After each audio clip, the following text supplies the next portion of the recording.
Ignorance is Amaze அப்படின்ற டைட்டில்னா அது பொருத்தமானதல்ல அல்லது தகுதியானதல்ல அப்படிங்கிற மாதிரி இருக்குது. இக்னரன்ஸ்னால் ஒன்று அறியாமைன்னு இருக்கும், இன்னொன்று இக்னோர் பண்ணுறது கூட இருக்கும். ரெண்டு மீனிங்கில் இருக்கும். இன்றைக்கி படிக்க வேண்டியது 1 பேதுரு 3ஆம் அதிகாரம் 7ஆம் வசனம். Husbands in the same way considerate as you live with your wives and treat them with respect as the weaker partner and as heirs with you of the gracious gift of life, so that nothing will hinder your prayers. அப்போ உங்கள் ஜெபத்திற்கு இடையூறு வராதபடி அப்படின்னு போட்டிருப்பாரு. 1 பேதுரு 3ஆம் அதிகாரம் 7ஆம் வசனம். அந்தபடி புருஷர்களே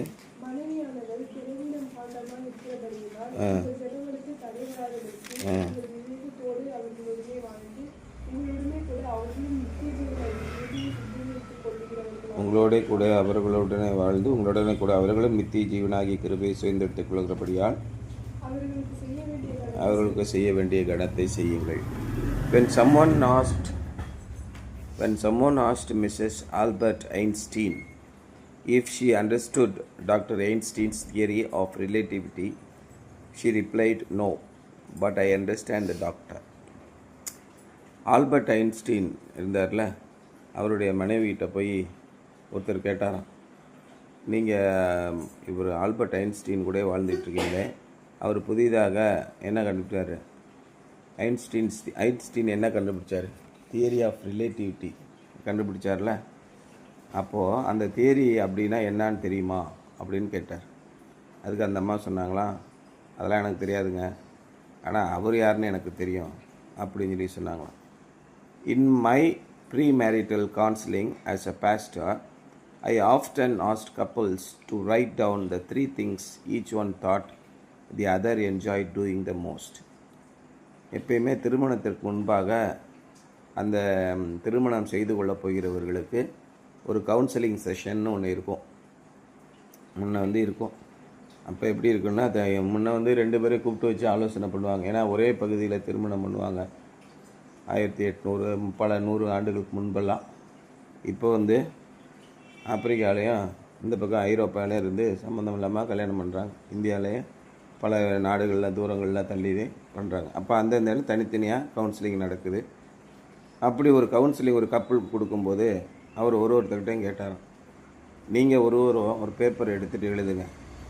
அந்த பொண்ணுகிட்ட சொன்னாங்களா, உங்களுக்கு கணவராக போகிறவர் எதையெல்லாம் விரும்பி செய்கிறார் என்று எழுதுங்கள் அப்படின்னு சொன்னாங்க. அந்த மனைவியாகிறப்போ அந்த பொண்ணுகிட்ட அந்த என்ன சொல்கிறாரு, அந்த பொண்ணு என்னத்தெல்லாம் ரொம்ப விரும்புது அப்படின்றத எழுதுங்க அப்படின்னு. Each one thought the other enjoy doing the most. Usually the prospective bride would not only complete her list quicker than the group. வழக்கமாகவே அந்த பொண்ணு என்ன பண்ணுமா, அந்த கணவராக போகிறவர் என்னெல்லாம் விரும்புவார் என்பதை வேகமாக கடகடன் எழுதி விடுவார்கள். But she would also have more correct answer. அப்படி எழுதுவரோட மிக சரியான பதில்களையும் அந்த பொண்ணு எழுதி வச்சிரும். It is amazing that 2 people can make plans to live together for the rest of their lifes and not really know each other. அதே நேரத்தில் 2 பேர் தங்களுடைய வாழ்க்கையின் மீத பகுதியை ஒன்றாக செலவழிக்கப் போகிறார்கள், அதற்கான திட்டங்களை வகுக்கப் போகிறார்கள். அப்படி இருந்தும் ஒருவரை ஒருவர் தெரியாமல் இருப்பதும் ஆச்சரியமான ஒரு விஷயம்தான். Ignorance is dangerous in any area of life, but it is especially dangerous in marriage. ஒருவரை பற்றி ஒருவர் தெரியாமல் இருப்பது அல்லது ஒரு விஷயத்தை தெரியாமல் இருப்பது என்பது நம்முடைய வாழ்க்கையின் எந்த பகுதியிலையுமே மிக மிக ஆபத்தான ஒன்று. குறிப்பாக திருமணம் என்று வரும்போது அப்படி நாம் அறியாமல் இருப்பது அது மிகப்பெரிய ஒரு ஆபத்தான ஒரு விஷயம்.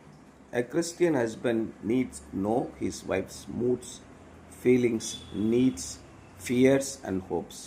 ஒரு கிறிஸ்தவ கணவனாக இருக்கிறவர் தன்னுடைய மனைவியின் மனநிலைகள், உணர்வுகள், தேவைகள், பயங்கள், நம்பிக்கைகள், எதிர்பார்ப்புகள் இவற்றையெல்லாம் தெரிந்து வைத்து கொள்ள வேண்டியது அவசியமாகிறது.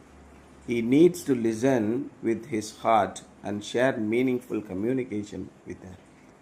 அப்போ கணவனும் மனைவியும் எப்பொழுதும் பேசிக்கொண்டே இருக்க வேண்டும். என்ன அவர்கள் விரும்புகிறார்கள்? அப்போ he needs to listen with his heart. முழு மனதோடு நாம் என்ன பேசுகிறோம், நம்ம எதிர்கால திட்டங்கள் என்ன என்பதை குறித்து அர்த்தமுள்ள விதமாக நாம் பேசிக்கொண்டிருக்க வேண்டும். There must be such a protective atmosphere of love and submission in the home that the husband and wife can disagree and still happy with together. சில பிரச்சனைகள் வரதான் செய்யும். ஒருவர் ஏற்றுக்கொள்ளாத சில விஷயங்கள் இருந்தாலும் கூட அவர்கள் அன்போடு வீட்டிலே ஒரு அன்பான சூழலை உருவாக்க முடியும்.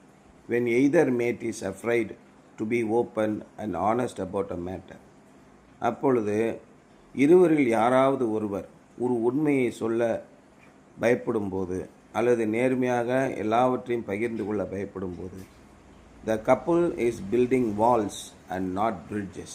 அப்பொழுது அந்த குடும்பத்திலே அவர்கள் இருவரும் தம்பதிகளாக சேர்ந்து இருவருக்கும் நடுவிலே சுவர்களை உண்டாக்குகிறார்கள், அவர்கள் பாலங்களை கட்டுவதில்லை அப்படின்னு போட்டிருக்கு. அப்போ நம்ம குடும்பம் என்றால் எப்படி இருக்க வேண்டும்? பிள்ளைகளாக இருந்தாலும் சரி, கணவன் மனைவியாக இருந்தாலும் சரி, தேவனுக்கு முன்பாக உங்களுடைய பக்தி விருத்திக்கு பங்கம் வராதபடி என்ன போட்டிருக்கு? So that nothing will hinder your prayers. உங்களுடைய ஜெப வாழ்க்கைக்கு இடையூறு வராதபடி. ஜெப வாழ்க்கைக்கு எப்பொழுது இடையூறு வரும்? நம் வாழ்க்கையிலே உண்மை இல்லாதவர்களாக இருக்கும்போது ஜெப வாழ்க்கைக்கு பிரச்சனை வரும். வீடுகளிலே பிரச்சனைகள் வந்து ஜெபம் இல்லாமல் போவதற்கு காரணம் என்னென்னா, பொல்லாங்கன் எய்யும் அக்கினியாஸ்திரங்களை அவித்து போடத்தக்கதாக உங்கள் கைகளிலே என்ன இருக்க வேணும்? கைகளிலே என்ன இருக்க வேண்டும்? முதலாவது ஆயுதம் என்ன? விசுவாசம் என்னும் கேடகத்தை பிடித்தவர்களாக நில்லுங்கள். உங்களுடைய விசுவாசத்திற்கு விசுவாசம் இருந்தால்தான் ஜெபிப்பீர்கள். இன்றைக்கி நம்ம என்ன இயேசு கிறிஸ்து என்ன சொன்னார்? 26ஆம் அதிகாரம் மத்திய 26 என்ன சொல்கிறார்? நீங்கள் சோதனைக்கு உட்படாதபடிக்கு விழித்திருந்து ஜெபம் பண்ணுங்கள். இல்லையா? எப்பொழுது ஜெபம் பண்ண வரும்? நம்முடைய மனதிலே தேவனுக்கு முன்பாக நாம் உண்மையுள்ளவர்களாக இருக்கும்போது நமக்கு ஜெபம் வரும். அந்த ஜெபம் எப்படி வரும்? விசுவாசம் இருந்தால்தான் வரும். விசுவாசம் இல்லைன்னா வராது. சாத்தான் முதலாவது அடிக்கிற ஒரே காரியம், பொல்லாங்கன் எய்யும் அக்கினியாஸ்திரங்களை, ஃபேரி டாட்ஸ் அப்படின்னு போட்டிருக்கோம். மிக கொடூரமான ஆயுதங்களை நமக்கு விரோதமாக பயன்படுத்துகிறான்.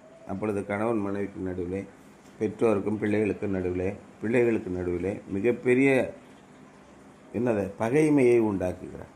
அங்கே விசுவாசம் இல்லாமல் போகிறது. அப்பொழுது மிகப்பெரிய எதிர்மறை வருகிறது. எப்பொழுது நாம் இந்த அறியாமையிலிருந்து விடுபடுவோம்? நாம் முழு உள்ளத்தோடு ஒன்றாக கூடி ஜெபிக்கும் பொழுது ஒருவர் நாம் தெரிந்து கொள்கிறோம். இல்லையா? உன்னை பற்றி எனக்கு தெரியாது, நீ என்னம்மா பண்ணிட்டு போ அப்படின்னா என்ன அர்த்தம்? That is not good.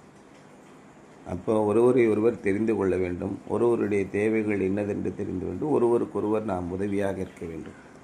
அதான் இன்றைக்கி title, ignorance is a miss. அப்போ சாத்தான் முதலாவது நம்முடைய விசுவாசத்தை தகர்த்து போட்டு நம்முடைய ஜெபத்தை அற்று போகாதபடிக்கு அதான் சொல்கிறார் அவர். இந்த வசனத்தோட முக்கியமான வசனம், so that nothing will hinder your prayer. உங்களுடைய குடும்பம் கிறிஸ்தவ குடும்பமாக இருக்கிறது என்றால் கட்டாயம் நீங்கள் எல்லாரும் கூடி ஜெபிக்க வேண்டும். எந்த குடும்பத்திலே கணவன் மனைவி பிள்ளைகள் கூடி ஜெபிக்கவில்லையோ அந்த குடும்பத்திலே தேவனுடைய அன்பும் இருக்காது, அங்கே ஐக்கியமும் இருக்காது. இதுதான் ரொம்ப முக்கியமான விஷயம். So that nothing will hinder in your prayers, consider it as you live with your wives. நீங்கள் கூடுமான மட்டும் அவர்கள் என்ன சொல்கிறார்கள் என்பதை கேட்டு, பிள்ளைகள் என்ன சொல்கிறார்கள் என்பதை கேட்டு, பெற்றோர்கள் என்ன சொல்கிறார்கள் என்பதை கேட்டு, ஒருவர் நீங்கள் செவி கொடுத்து கேளுங்கள் அப்படின்றதான் இன்றைய சிந்தனையாக இருக்கிறது. Something to ponder today. If you are married, what are some practical things you can and your spouse can do to try to improve your listening skills? அப்படி என்றால் நீங்கள் திருமணமாகி இருக்கிறீர்கள் என்றால் ஒருவர் சொல்வதை கேட்பதற்கு பிராக்டிக்கலாக நடைமுறையில் நீங்கள் இன்னும் என்னென்ன காரியங்களை எல்லாம் செய்ய முடியும் என்று யோசித்து பாருங்கள். If you are not married, உங்களுக்கு திருமணம் ஆகவில்லை என்றால் how you can cultivate the ability to listen to others with your heart.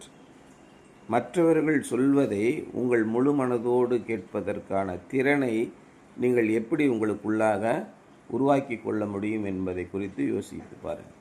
நாம் அவசரப்படக்கூடாது. திரும்ப திரும்ப நாம் ஞாபகத்திலே வைத்து கொள்ள வேண்டும். பொறுமையிலும் சிந்தனையிலும் நாம் யோசித்து கொண்டே இருக்க வேண்டும். பல முறை நாம் சிந்தித்து ஒரு முடிவெடுத்தால் அதை நீங்கள் பின்பற்ற வேண்டும். இதுதான் ரொம்ப முக்கியமான விஷயம். உங்களுடைய ஜெப வாழ்க்கைக்கு எந்த விதத்திலும் இடையூறு வந்துவிடக்கூடாது. நாம் இப்பொழுது கூடி நாம் ஜெபிக்கிறோம் அல்லவா, இதற்கான இடைஞ்சல் வராதவளோ பார்த்துக்கொள்ளும். அதான் ரொம்ப முக்கியம். ரைட்.